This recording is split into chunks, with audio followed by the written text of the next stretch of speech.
Yeah, so the All right, we're live now. Cool. How's it going, Trevor?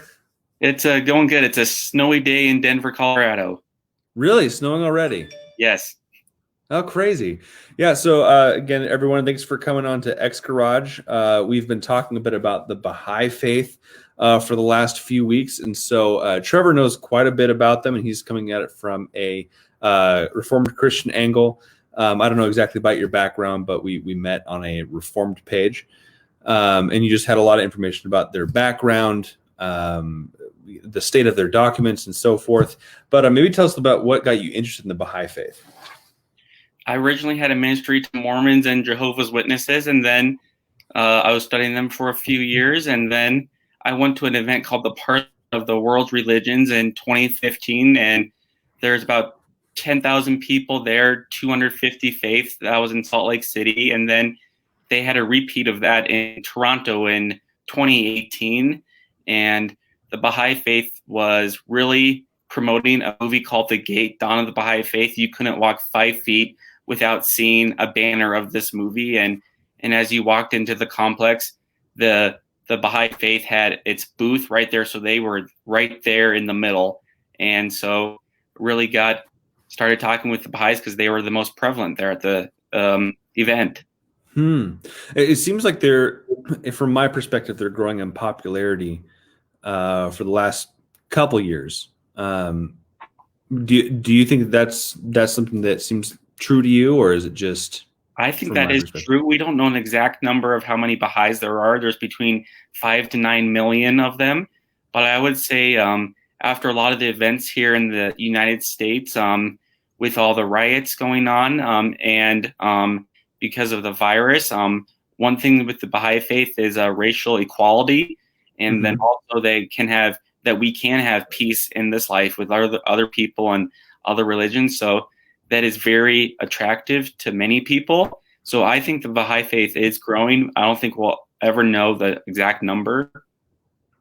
Did they not keep like records of their members or anything like that? Is it just They do keep records, but a lot of people are underground, especially in Iran, and so they're not going to say, "Hey, I'm a Mhm. member of the Baha'i faith." They will identify as Muslim. If not, they will be killed. So don't blame them for that. Right? So, and that seems actually pretty consistent actually with their beliefs because they're not they're kind of one world religion sort of emphasis there, right? Yes, So it seems like you can be a Buddhist and be a Baha'i. You could be a Muslim and be Baha'i. You could be Christian, absolutely. so to speak. You could be Christian and be Baha'i. I would of course press them on that, but that Yes, seems to be their view of their religion. yes, it is. Crazy. So you were talking a little bit about their documents, and they have a lot of writings, right? So, Oh, ginormous. Think about yeah. 100 volumes or more of the Bible that would be equivalent to our Bible. Oh my gosh. So, and you said that they've translated maybe about 40% Yes, of. into English, and it's the original language would be Farsi or Arabic. So he wrote in both languages. Yes, Okay, I didn't know that. yeah, that'd be Um, blah and the okay, yeah.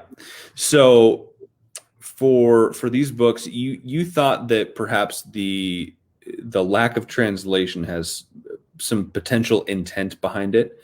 yeah. Um, what was your reasoning for that? I guess I can't read the original language. I can only give maybe my suspicions. One reason is because Baha'u'llah wrote a book called the Kapakitas. I can't pronounce it quite well, but it's in English we would call it the Most Holy Book. Reason I say that is because there was a critic of the Baha'i faith that lived in Iran named William Miller. He translated that book in 1961. I believe that year is correct. But the Baha'i faith did not translate it until 1992 in English. So why is a critic translating it 30 years earlier before the actual Baha'i faith is translating it? And I have a book here in my library. I can go get it later that shows some of the interesting things that are suspicious in that book, why they probably wouldn't want it translated. Anything off the top of your head? Nothing off the top of my head. Okay. Cool. So let's see. You got into the Baha'i Faith a few years ago, studying about them. What have been your interactions like so far? Because you've been in ministry for a while, at least as far as evangelizing to Mormons, and then getting into the Baha'i Faith. What do you find that your interactions with them are like? My interaction with them is that they are very nice people, and they if they say they disagree with you, they're saying we really agree with you, but we're just kind of using different words. Gotcha. So they're trying to impose a kind of unity Yes. where we would have some very strong disagreements. I felt like that was happening with Ethan's conversation with the gentleman yesterday of the Baha'i Faith, and I'm forgetting his name. Tufan, is that how you? I think so. So where Ethan was saying we believe that Jesus is God, and we're talking about his ontological essence, like his actual being, is that of God.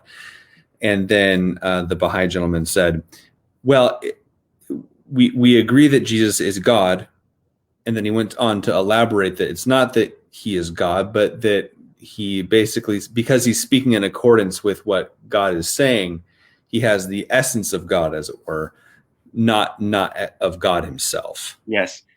Which is polar opposites in terms of what Orthodox Christians would say with regard to the person of Jesus Christ.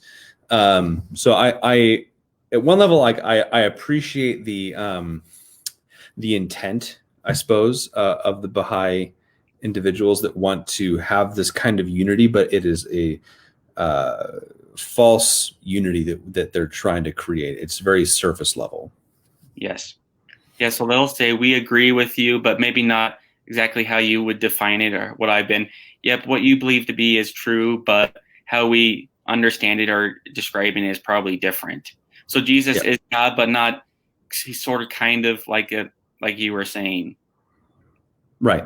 So, and you mentioned in our chat that not a lot of people have taken the focus on the Baha'i Faith, which is interesting because the other major religions that came out around the same time period, I mean, really, there were a lot of religions that are major today that came out of that 1800s time span between Mormonism, Jehovah's Witnesses, and a handful of others like Seventh-day Adventists. And the Baha'i Faith is one of them. Not a lot of people have put effort into discovering much about them. Do you have any idea as to why they haven't taken a front seat in evangelism in the last few decades?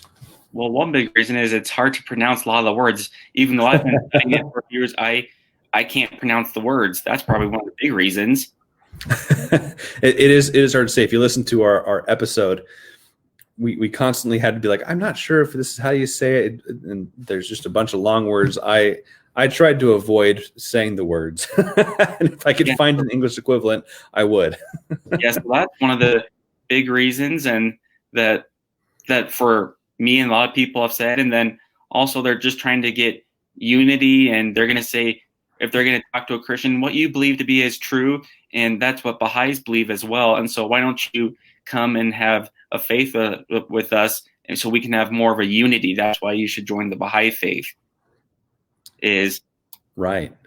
And so a lot of Christians are afraid of studying it because they're not going to know what the Baha'i Faith means by certain things. Yeah. And that seems to be a common thread for them. Again, their purpose seems to be kind of this one world religion. I think they see themselves as the end all be all for faith. So their trajectory has been, all religions that have ever existed are a part of God revealing himself through time. Yes, especially the major world religions.